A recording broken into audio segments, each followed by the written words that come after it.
Coming up on Valley News Live at 6, ripped off and still asking for reimbursement. A frustrated man turns to the Whistleblower Hotline. Paying tribute to a West Fargo police officer who died while on duty. And sports reporter Devin Fry takes a dive in his continuing quest for Olympic trial glory. Valley News Live at 6 starts right now.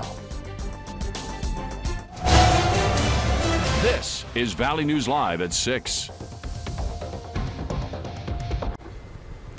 Good evening, everyone. After his car was taken from a Fargo car shop this summer, a man reached out to our whistleblower hotline. He says the company still hasn't reimbursed him or taken responsibility. It happened on May 19th. The man's car was stolen from the Walmart Auto Center on 13th Avenue South. His keys were stolen after the shop's unsupervised desk. Valley News Team's crime and safety reporter Bailey Hurley has our story.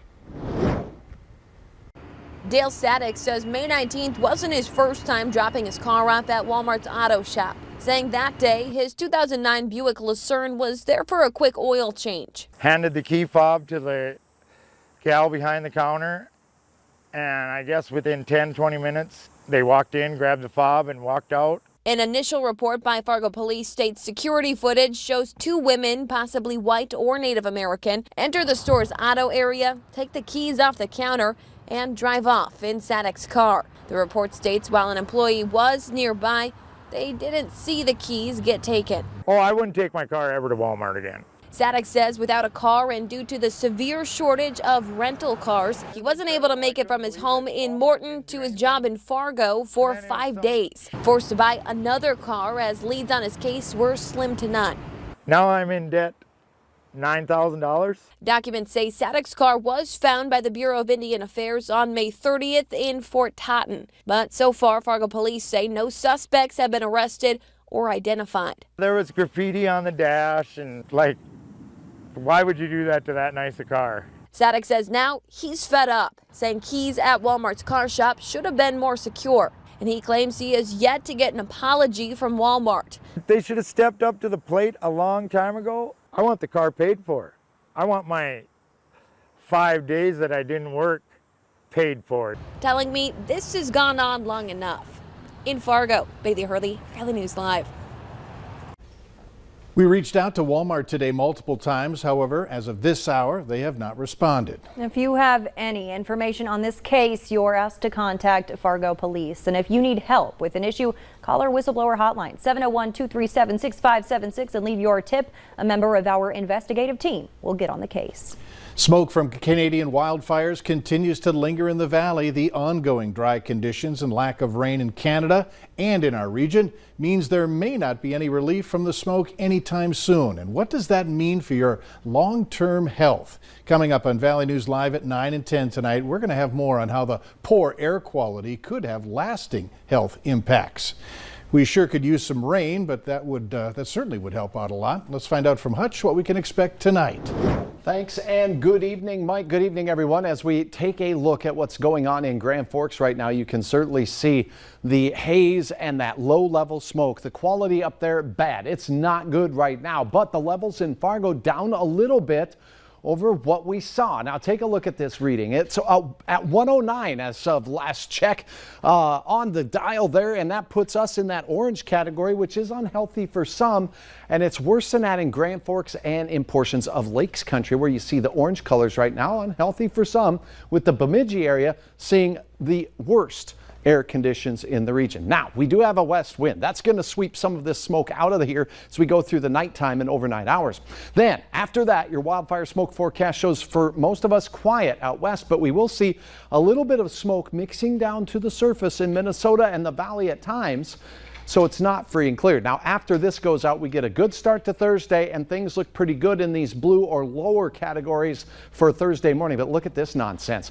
Very thick air or wildfire smoke makes its way back down with north winds as we go into your Wednesday night and Thursday morning. For this evening, though, there's not much on the radar here, but out to the west, there is some rain showers out there. Could be making their way into our neck of the woods. I'll have hour by hour details on where that's heading here in a moment. All right. Thanks, Hutch. You bet. Two women were arrested early this morning for stealing a catalytic converter in Moorhead. That happened in the 400 block of 18th Street South, just north of MSUM. A person called police saying they could see a person underneath a vehicle and could hear what sounded like a saw. Police found Nicole McAloney and Melissa DeHarley and saw two saws typically used in catalytic converter thefts in plain sight during the traffic stop. One of the women admitted to holding a flashlight while the other was underneath the vehicle. Felony charges of theft of a motor vehicle parts and first-degree criminal damage to property have been filed. Two Canadian citizens who were returning from the U.S. are in hot water after giving fake vaccination cards to officials. They were each fined $16,000 US this week after showing false vaccination credentials upon arrival in the country. In a statement from Canada's Public Health Agency, all travelers arriving in Canada are required by law to respond truthfully to all questions, and not doing so could lead to serious penalties of up to 6 months in prison and or $750,000 in fines. The Canadian border is set to reopen in August 9th. Cass County deputies in trouble with the law after being arrested for DUI with minors present.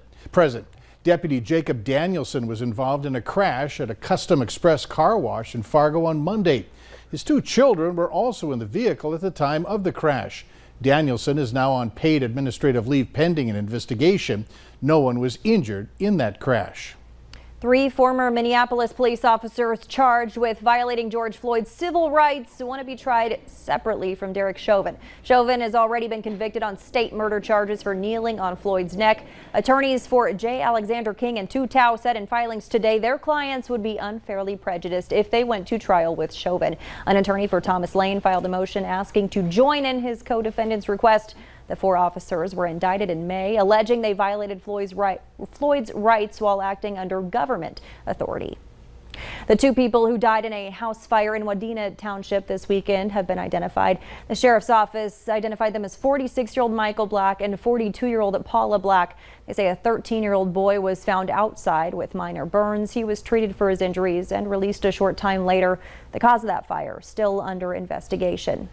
The Wadena County Fire Department offered a few tips to help keep you and your family safe from a tragic event like this. First, check your smoke detector monthly. Change your smoke detector and batteries twice a year. Always stay in the kitchen while cooking. Properly discard cigarettes in a metal container and talk fire safety with your family. Minnesota's Attorney General Keith Ellison and Metro prosecutors are launching a new unit to review potential wrongful convictions in the state. It's been done through a partnership with the Minnesota Innocence Project. The new unit will also try to determine frequent causes of wrongful convictions to prevent such cases and potentially identify those who actually committed the crime. Let's go live right now. A dedication just wrapping up at West Fargo to West Fargo Lieutenant Adam Gustafson, who died in May from a heart attack while on duty. That ceremony is part of tonight's annual Night to Unite at Elmwood Park. This is your chance to meet with police officers and firefighters. Some of the demonstrations tonight include the department's K-9 unit, SWAT team, and bomb squad. There's still time to take it in the event, which goes until 8 o'clock. Later on Valley News Live at 6, we may soon be learning Moorhead's plan regarding masks in the classroom. The latest is still to come. And the grain harvest well underway. Thanks for all of your photos as we are hearing reports of some positive news with yields from the fields, upwards of 60 bushels per acre for some, not everybody that lucky, and some rain in the forecast. And once again, we will not all see some, but I'll have your forecast coming up next.